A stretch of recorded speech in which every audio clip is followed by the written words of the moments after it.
말씀을 보시면 총 7편의 참회시가 나오는데요. 자, 그 중에서 오늘 본문 51편 말씀은 다윗이 쓴 6편의 참회시 가운데 가장 대표적인, 또 우리가 잘 아는 참회시입니다. 자, 여러분 그 내용을 한번 보자고요. 자, 세 부분으로 나눠볼 수가 있는데 1절에서 9절까지는 다윗이 죄를 인정하고 시인하는 단계예요. 그리고 철저하게 하나님 앞에 용서를 구하고 있습니다. 자, 그리고 중반부 10절에서 12절까지는 죄로 인해서 당하는 모든 고통, 시련으로부터 하나님 회복시켜 달라고 간절하게 기도하는 것을 보게 됩니다. 자, 그리고 마지막 13절부터 19절까지는 이제 다윗이 은혜를 체험하게 되는데요. 자, 죄를 내가 인정하고 회개했더니 다윗에게 하나님께서 새로운 은혜를 부어 주세요. 그리고 다윗은 그 은혜를 통해서 이제 몇 가지 서원을 하나님 앞에 결단하는 것을 보게 됩니다. 자, 그래서 여러분, 모든 은혜와 회복은요 바로 회개로부터 시작된다. 이 사실을 꼭 믿으시기를 주의 이름으로 축복합니다. 지난달에 그 2월 8일이죠. 여러분들 그 신문으로도 봤을 거고, 그 켄터키주의 그 작은 시골 마을이에요. 거기에 에스벨이라는 그 신학교가 있는데 거기서 일어난 그 부흥 운동이 요즘 SNS를 아주 뜨겁게 달구고 있습니다. 미국뿐만 아니라 지금 전 세계에서 이 광경을 보려고 수많은 사람들이 지금 이 학교를 찾았다고 해요. 자, 이 부흥 운동이 어떻게 시작이 되었느냐? 신학교니까 이제 채플이 있을 거 아니에요. 채플 안에서 이제 예배를 보는데 예배가 다 끝났어요. 다 가요. 교수도 가고 학생들도 다 갔는데 거기에 한 20여 명 안쪽에 남은 학생들이 거기서 계속 그냥 기도를 했대요. 근데 기도를 하고 있는 가운데에 성령의 놀라운 임재함이 있었다는 거예요. 그래서 계속 남은 학생들이 계속 찬양하고 기도하고, 그 소식을 듣던 학생들이 다시 그 예배당에 모여서 또 계속 찬양하고 기도하고, 뭐 너무 뜨겁게 저 사진 좀 보여주실래요? 저 보이십니까? 저 뭐 그렇게 크지 않은 채플 강당인데 저기서 막 학생들이 계속 모이고, 그러다가 또 막 SNS 뭐 이렇게 하다 보니까 다른 주에서도 막 지금 저렇게 줄을 서는 거예요. 지금 찬양하려고, 예배 드리려고 밖에서. 그리고 장소가 비좁으니까 그 앞에 있는 잔디밭에서 저렇게 무릎 꿇고 같이 예배를 드렸다는 거예요. 그래서 지금 이게 에스베리 부흥 운동이라고, 여러분들 한번 인터넷 한번 들어가 보세요.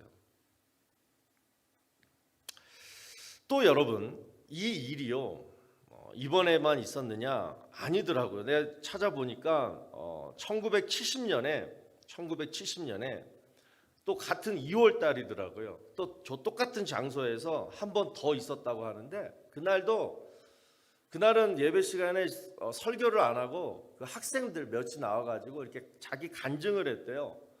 자신의 죄를 막 이렇게 고백하는 그러한 가운데 또 한 번 성령이 강하게 임했다는 거예요. 또 이러한 일이 우리가 뭐 잘 아는 1907년 평양 장대영 교회에서 똑같이 일어났죠. 그 교회 길선주 장로님이요, 자신이 은밀하게 숨겨진, 누구한테 말할 수 없는 그 죄인데, 그 죄를 성도들 앞에서 딱 고백할 때에, 그러면서 뭐예요? 평양 대부흥 운동이 시작이 되었습니다. 또 이와 똑같은 일이 또 보니까 성경 안에 있어요. 2000년 전에 어떤 일이 있었어요? 초대교회 안에서 베드로가 설교했을 때 그곳에 모인 성도들이 가슴을 찢으면서 회개하는 일이 있었어요. 내가 예수를 죽였다. 막 그러면서 막 회개가 막 일어나는데, 바로 그 회개가 초대교회 부흥을 이루었다라는 것입니다. 우리가 다 아는 얘기잖아요. 그러니까 여러분, 이 시편 51편 말씀은 다윗이라는 한 개인이 지난날 잘못한 그 과거의 죄를 나단 선지자를 통해서 깨닫고 그리고 회개를 했더니 그 다윗 그 개인 인생에 놀라운 부흥과 회복이 일어났다, 이 내용이에요. 자, 그래서 우리가 회복을 꿈꾸고 또 우리 인생에 새로운 부흥을 꿈꾸려면요, 먼저 해야 할 것이 뭐냐? 바로 내 죄를 깨닫고 곧 이어서 회개를 해야 할 줄로 믿습니다. 자, 그러면 회개를 하려면 뭐부터 시작해야 되느냐? 자, 한번 다윗을 보자고요. 다윗은 여러분 진짜 나쁜 사람이에요. 유부녀를 간음하고 그 남편을 전쟁터로 보내가지고 죽게 만들고 그러한 정말 말도 안 되는 나쁜 짓을 하고서 여러분 1년 동안 그냥 뻔뻔하게 아무 일 없었다는 듯이 그냥 지냈습니다. 자, 그러다 어느 날 나단 선지자가 다윗 앞에 나타났어요. 그리고 하는 말이, 폐하, 어떤 성읍에 양과 소가 많은 부자가 살았는데 자기 양은 그냥 놔두고 가난한 사람의 양을 뺏어다가 자기 손님을 대접했어요. 뜬금없이 이런 얘기를 한 거예요. 그러니까 다윗이 어떻게 합니까? 아니, 세상에 이런 일이. 그러면서 여호와의 살아계심을 두고 맹세하노니 그 일을 행한 사람은 마땅히 죽여야 된다. 분노해가지고 막 그냥. 그러니까 나단 선지자가 다윗한테 뭐라고 얘기해요? 그 사람이 바로 당신입니다. 자, 여러분 같으면 그 사람이 바로 당신입니다. 딱 이랬을 때 어떻게 하시겠습니까? 찔리죠. 찔렸을 거예요. 그런데 그 다음 어떻게 하시겠어요? 인정하시겠습니까? 아니면 끝까지 부인하시겠습니까? 이 차이예요. 여러분, 회개의 가장 첫 번째 단계는 뭐냐? 죄를 인정하느냐 안 하느냐, 내 잘못을 인정하느냐 안 하느냐인 거예요. 여러분, 죄가 인정이 될 때 하나님이 믿어져요. 하나님의 구원이 바로 이때부터 시작이 되는 거예요. 그러면 내 죄가 뭐냐? 도대체 나 지금까지 잘 살았는데, 나 웬만하면서는 큰 죄 안 졌는데. 그런데 여러분, 여기서 말하는 죄는 뭐냐? 바로 하나님이 하지 말라고 하신 일을 하는 것이 죄예요. 그래서 죄는 하나님 말씀에 대한 모든 불순종이 바로 죄예요. 그러니까 나중에 하나님이 믿어지면, 하나님을 믿게 되면 내가 그동안 얼마나 큰 죄를 짓고 살았는지 그런 걸 알게 돼요. 그리고 더 중요한 건 뭔지 알아요? 이 죄가 깨달아질 때 하나님이 믿어진다 그랬죠. 그 다음에 뭐예요? 하나님의 은혜가 폭포수와 같이 쏟아지는 거예요. 그때 우리는 하나님 앞에 무릎을 꿇게 됩니다. 그래서 에즈베리 부흥운동이 지금 저렇게 역사되는 거예요. 저게 어떻게 현상이다라고 그냥 바라볼 수도 있지만 저는 그렇게 생각 안 해요. 미쳤다고 저렇게 사람들이 모여서 저러고 있냐고요. 뭔가 있는 거예요. 유럽 왕실에 가보면 왕이 전용으로 타는 마차가 있는데 그 마차를 끌 말을요, 여러분 어떻게 뽑는 줄 아십니까? 좋은 말들, 좀 훌륭하고 그런 말들을 일단 모아요. 그리고 그 말들을 데리고 처음에 훈련시키는 게 뭐냐면 휘슬을 딱 불면 딱 멈추는 연습만 몇 개월 동안 훈련시킨다는 거예요. 그리고 이제 난 다음에 어디로 데리고 가냐면 사막으로 데리고 갑니다. 그리고 사흘 동안 물 한 방울도 먹이지 않아요. 그리고 어디를 데려가냐면 오아시스, 물 있는 그런 데로 데리고 간다는 거예요. 딱 가니까 여러분 어떻게 했어요? 사흘 동안 물 한 방울 안 마시던 말들이 물을 보니까, 물 냄새 맡으니까 어떻게 돼요? 그냥 막 달려갈 거 아니에요. 막 그때 조련사가 휘슬을 딱 부는 거예요. 자, 그때 여러분 같으면 생각해 보세요. 10마리 중에 한 몇 마리나 그 자리에 딱 멈추겠습니까? 막 뛰어가다가 휘슬 딱 부니까 끼익 딱 몇 마리가 멈추겠냐고요? 대부분의 물들이 그냥 3개월 동안 훈련받은 거 다 잊어버리고 물 마시러 간다는 거예요. 그 중에 혹 멈추는 말이 있으면 그 말을 뽑아다가 왕의 마차를 끌게 한다라는 것입니다. 저는 이 예화를 생각할 때마다 과연 나는 앞에 오아시스가 있는데 주님이 서라고 명령하시면 과연 내가 설 수 있을까? 그런 생각을 해봐요. 그러니까 지금 내가 손만 뻗으면 내가 가질 수 있고 내가 갖고 싶은 건데 손만 뻗으면 가질 수 있고 또 내가 진짜 하고 싶은 일이었는데 맘만 먹으면 그냥 할 수 있는 지금 상황이에요. 또 먹고 싶은 거가 있는데 막 그냥 뭐 그런데 지금 오아시스가 있는데 그런 오아시스 앞에서 하나님이 하지마, 가지마, 그 자리에 멈춰. 거기는 네가 갈 데가 아니야. 그거 네가 하면 안 돼. 자, 이러한 명령을 내가 들었다면 과연 여러분 우리 중에 몇 명이나 내 주장, 내 고집을 꺾고 그 자리에 그냥 멈춰 설 수 있을까요? 과연 몇 명이나? 그런데 다윗은 그 자리에서 멈췄다는 거예요. 그리고 바로 그 순간에 자기 죄를 시인했다라는 거예요. 이게 다윗과 우리와의 차이인 거예요.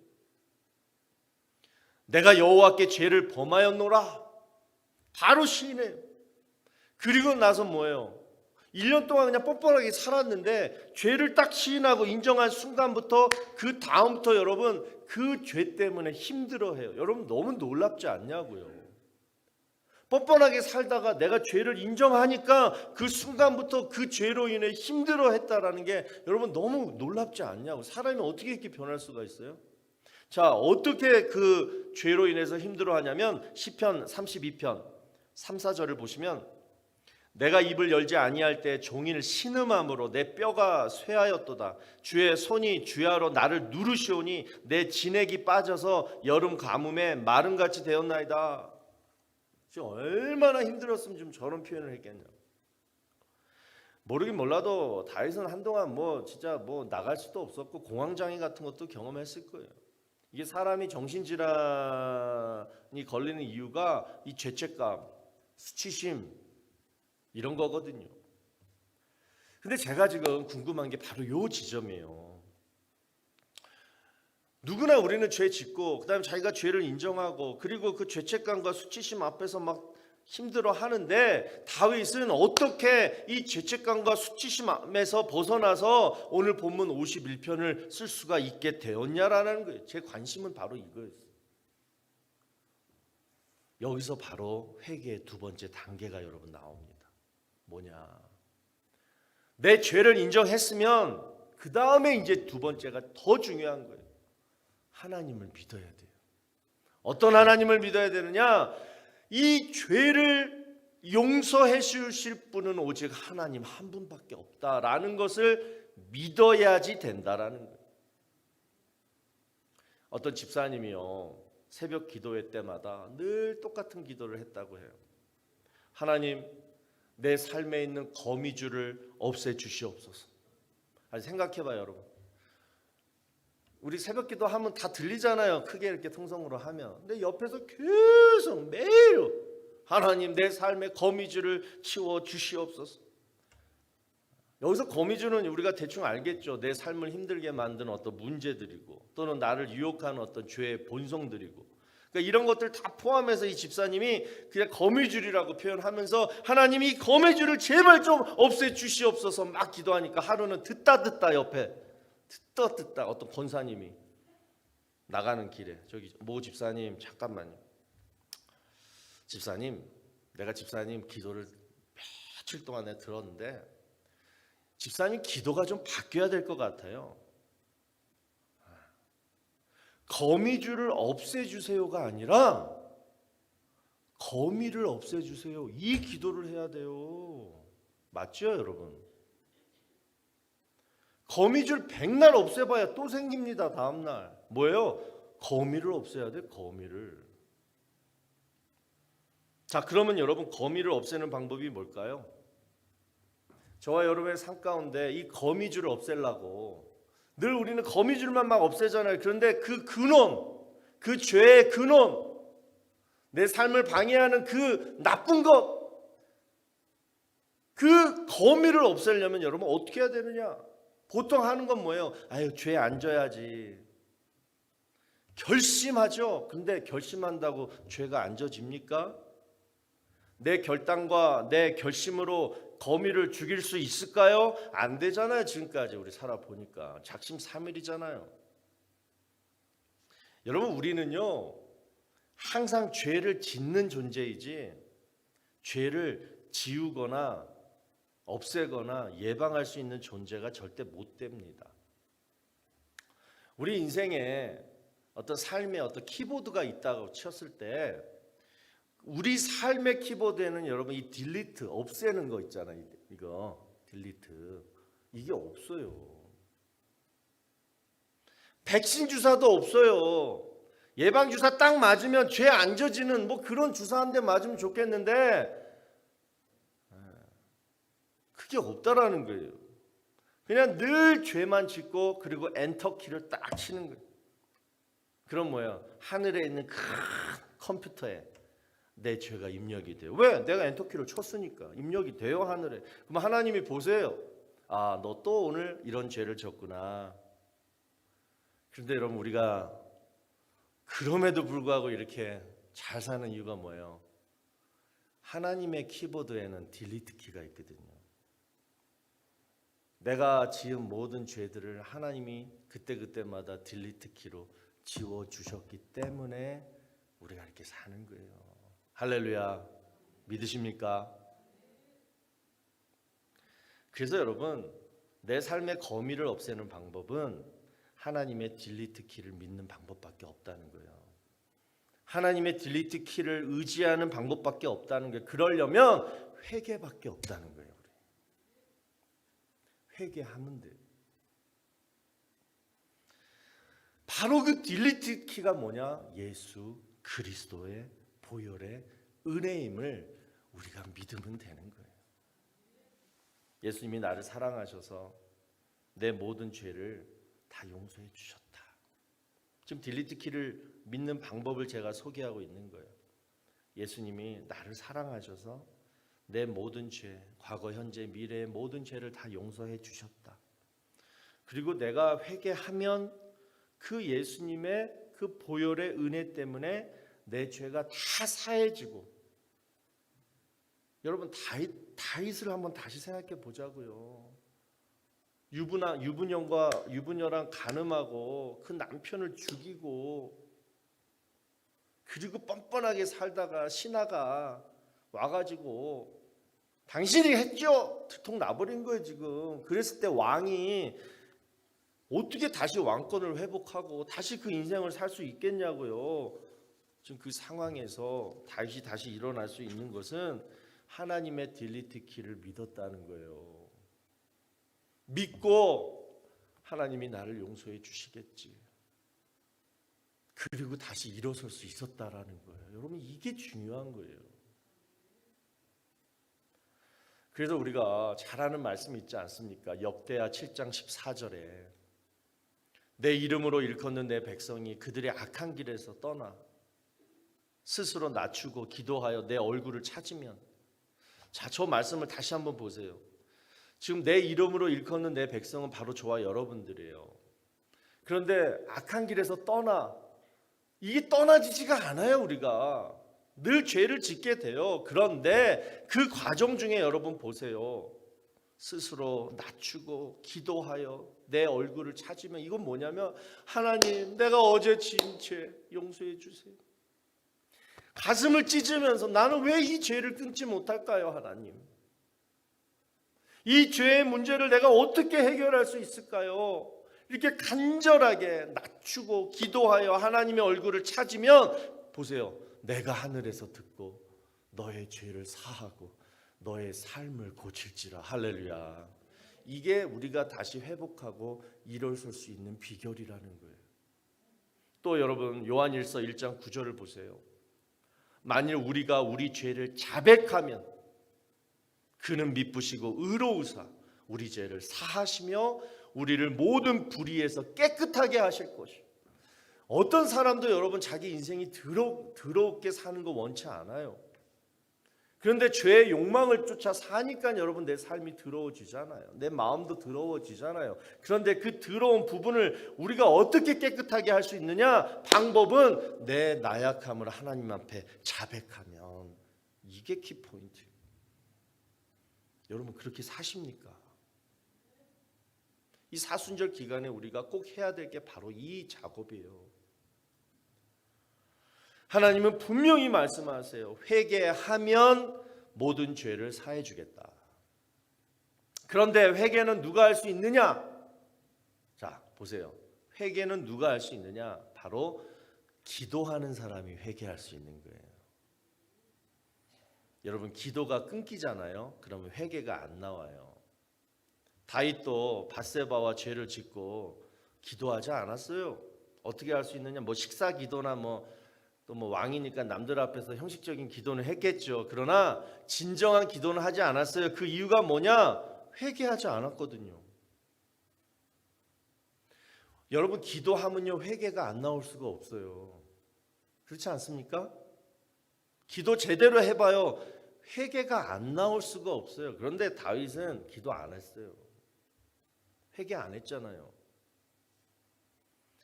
여러분 우리가 죄를 짓잖아요. 무슨 죄든 하나님이 원치 않으시는 죄, 또 여러분들 마음에 걸리는 죄들을 지으시면요, 그 다음 제일 문제가 뭐냐면요, 그 죄가 여러분의 기도를 빼앗아 간다는 게 제일 큰 문제예요. 죄가요 내 기도를 빼앗아 가요. 기도를 못하게 만들어요. 이게 제일 큰 문제예요. 여러분 기도는 믿음 생활의 한 부분이 아닙니다.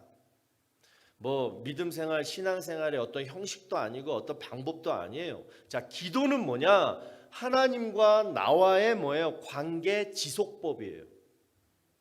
내가 우리 하상태 집사님하고 늘 좋은 관계를 지내려면 뭐라도 해야죠. 말이라도 하고 밥이라도 먹고 커피라도 마시고, 이게 관계 지속법이잖아요.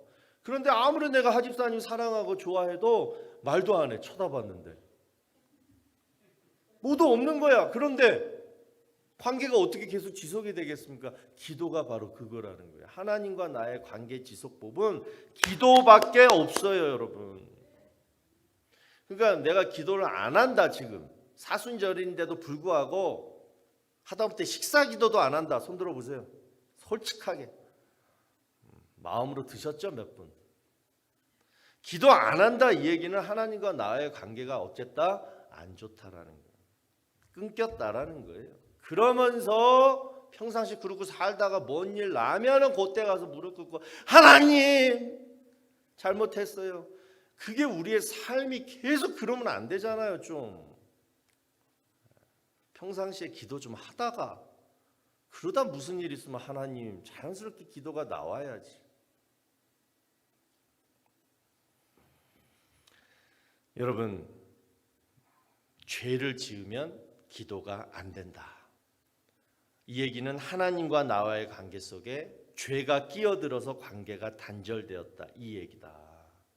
그러니까 여러분 회개를 하려면 먼저 기도의 습관, 기도를 하셔야 된다라는 것입니다. 자, 그러면 이제 진짜 중요한 얘기를 할게요. 우리가 기도할 때 어떤 마음과 태도로 기도해야 되느냐, 어떤 기도가 먹히느냐, 어떤 기도가 응답의 비결이냐, 모든 기도를 말하는 거죠. 회개 기도뿐만 아니라 여러분 문제가 있어서 하나님께 매달릴 때나 모든 기도 다 마찬가지예요. 오늘 말씀드리는 이 원칙대로 하시기를 바랍니다. 자, 오늘 본문 1절에 나와요. 다 같이 보십시다. 다 같이 읽어봅니다. 시작.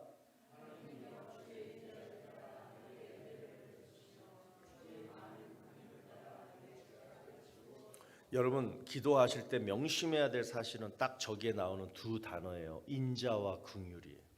뭐라고요? 인자와 긍휼. 자, 하나님께 기도할 때는 요 인자와 긍휼, 왼손에는 인자, 오른손에는 긍휼, 이거를 딱 붙잡고 기도하시는 거예요. 자, 먼저 첫 번째 인자가 뭐냐? 기도할 때는 주의 인자를 따라 기도하라. 인자는 우리가 잘 아는 헤세드라는 단어죠. 근데 이 헤세드라는 단어에는 여러분 두 가지 뜻이 있어요. 하나는 뭐냐? 여러분 잘 아시는 아가페적 사랑, 하나님의 변함없는 무조건적인 사랑, 이 뜻이고요. 이거 하나님이 뜻이. 그 두 번째는 뭐냐? 언약적인 사랑, 이 두 뜻이 있어요. 그런데 이 두 뜻은요 서로 밀접한 관계가 있습니다. 뭐냐? 왜 하나님이 나를 변함없이 무조건적으로 사랑하실까? 그 이유가 뭐야? 도대체 뭐야? 바로 두 번째, 언약적 사랑 때문에 그렇다는 거예요. 이 얘기는 뭐예요? 하나님과 나와 이미 계약이 체결되었다라는 말이에요. 계약이 체결되었다. 그 얘기를 말해주는 책이 뭐예요? 성경책이잖아요. 그래서 영어로 뭐예요? 약속의 책, 테스트먼트. 그 얘기. 그러니까 하나님 입장에서는 어떤 약속, 계약이냐면 변함없이 우리를 무조건적으로 사랑하기로 되어 있다. 이게 하나님 쪽이고, 우리는 뭐냐? 하나님의 사랑을 늘 변함없이 무조건적으로 받기로 되어 있다. 이게 우리 입장의 계약인 거예요. 이 계약이 체결되었다라는 거예요. 이게 구약 성경에 여러 가지로 나오잖아요. 아브라함이 제사를 쌓을 때도 그랬고, 처음 창세기 읽을 때 하나님이 인류에게 행하신 처음 약속들도 그랬고. 자, 그러니까 여러분, 그 다음을 보세요. 이 다윗이 그 언약적 사랑을 믿고 이제 주의 인자를 따라, 그리고 나서 그 다음 뭐라고 얘기하냐면 하나님께 명령적으로 이렇게 얘기해요. 은혜를 베풀어 주세요. 내게 은혜를 베푸시며 당당하게. 하나님과 저랑은 계약 관계잖아요. 하나님은 변함없이 무조건적으로 저를 사랑해 주셔야 되고, 저는 그 사랑을 받을 자격이 있으니까 지금 이 순간에도, 내가 지금 죄를 지었지만 이 순간에도 은혜를 베풀어 주세요라고 당당하게 지금 얘기하고 있다는 거예요. 여러분, 하나님의 은혜 보좌 앞으로, 그러니까 여러분이 하나님의 은혜를 원해서 그 보좌 앞으로 나아갈 때는 여러분의 마음과 태도가 어떻게 해야 되느냐? 뭐라고요? 당당하게. 죄를 지었어도 당당하게 하셔도 된다는 거예요. 왜? 하나님이 이미 우리에게 그렇게 하시기로 작정하셨기 때문에. 이제부터 기도 어떻게 한다고요? 하나님 잘못했어요. 잘못해서 그것만 하지 마시고 은혜를 베풀어 주세요. 당당하게 구하시라는 거예요. 두 번째, 이제는 뭐예요? 주의 많은 궁유를 따라. 이젠 궁유를 원하는 거예요. 여기서 궁유는 여러분 단수로 쓸 때는 여인의 자궁 태입니다. 그러니까 어머니의, 엄마의 자궁 태, 이게 단수이고, 복수로 쓸 때는 자비라는 뜻이에요. 그러니까 주의 많은 궁유를 따라, 이 얘기는 뭐냐면 태아를 임신한, 아기를 임신한 산모의 깊은 사랑. 우리 어머니들, 우리 여자분들 알잖아요. 그 사랑은 뭐 어디 뭐 표현이 안 되잖아요. 또 이 엄마의 사랑. 오늘 아침에 제가요 너무 웃겼어요 정말. 얘기할까 말까, 이거 또 아내한테 혼날 것 같은데. 제가 웬만하면 애드립을 안 해야 되는데, 그냥 너네 궁금해서 좀 어떻게 할 줄을 모르니까 얘기할게. 별거 아닌데, 어저께 우리 막내가 뭐 운동하다 다쳤어요. 그래서 못 걷는데요. 그래서 오늘 교회 오기가 힘들대요. 그러니까 엄마가 큰 아들 보러 어디 가가지고 그 목발 좀 사오라고 시킨 거예요. 근데 애가 바로 예스 안 하고, 다른 거는 예스 하는데 꼭 동생들 이렇게 뭐 챙기는 걸 얘가 예스를 안 해. 자, 그거가 이제 몽타 났다가 오늘 터진 거야. 엄마가 그냥 막, 너는 어떻게 동생들을 이렇게 안 챙기냐, 그래서 막 혼내더라고. 그 얘기 듣고 나는 주일날 아침에 왜 이래? 그러면서 난 이제 이렇게 꼬리를 내리고 이제 2층으로 올라가고 있는데, 그때 들리는 한 소리가 뭔지 알아요?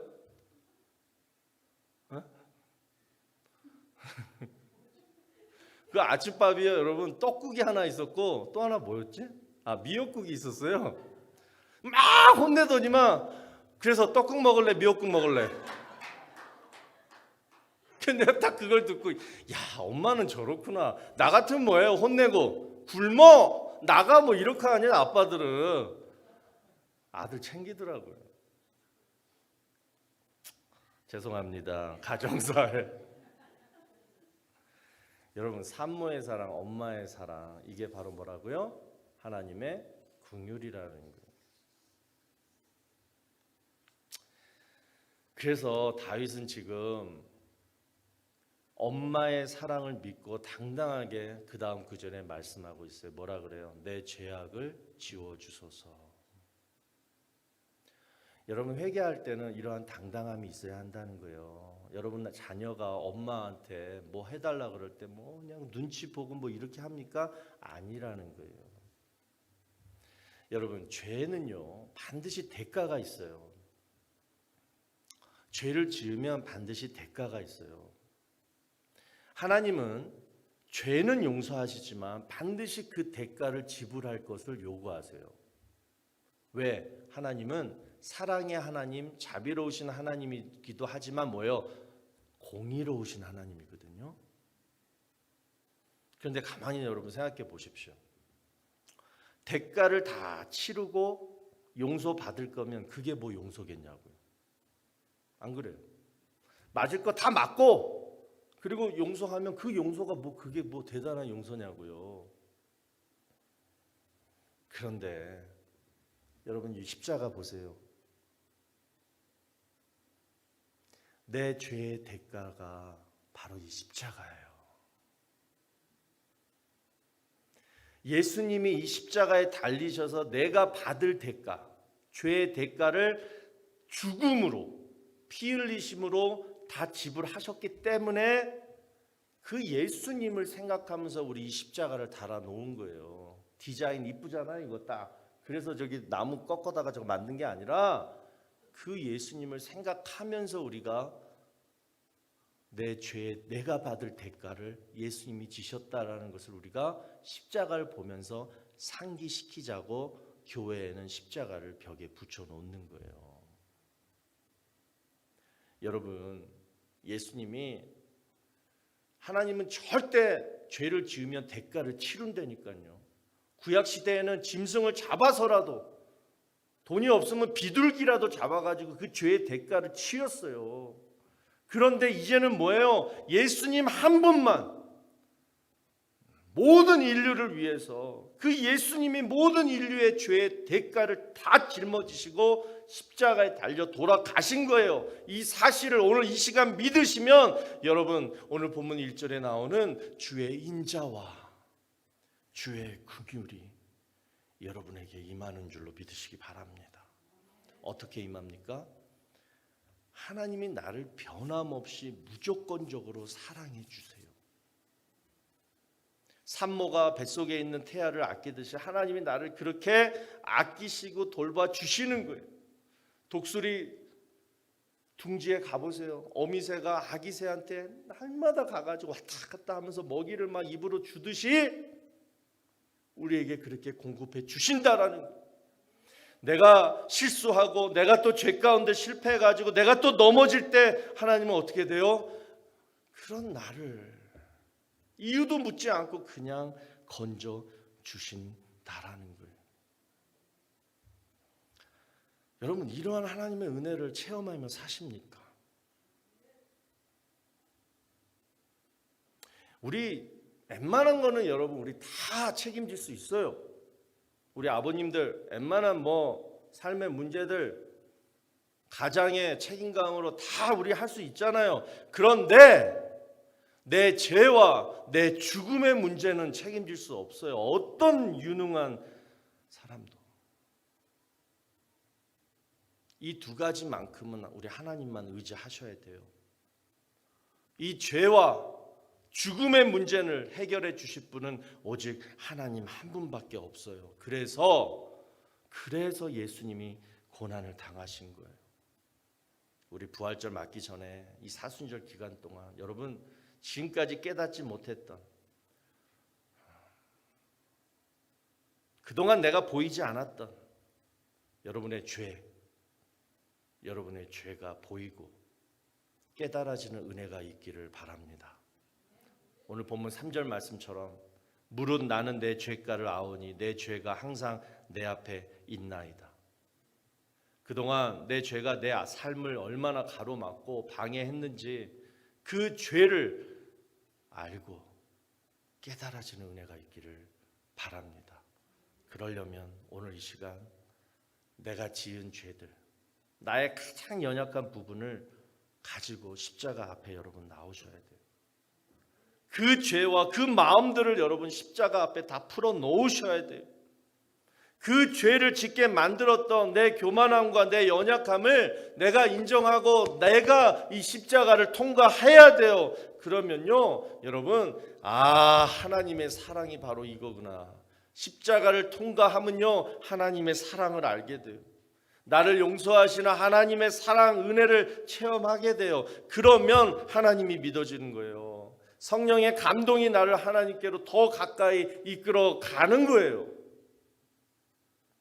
오늘 시간 여러분의 시선을 제 옆에 있는 이 십자가로 이 시간 여러분 다 한번 모아보시기를 바랍니다.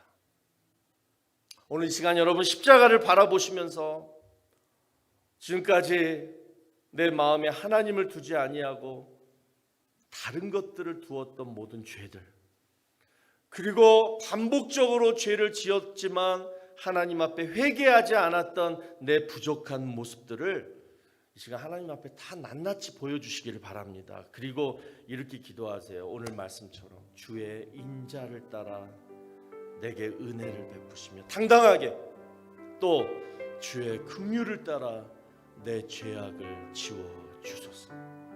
나의 죄악을 말갛게 씻으시며 나의 죄를 깨끗이 제하소서. 여러분 이 회개를 여러분 반드시 하셔야 됩니다.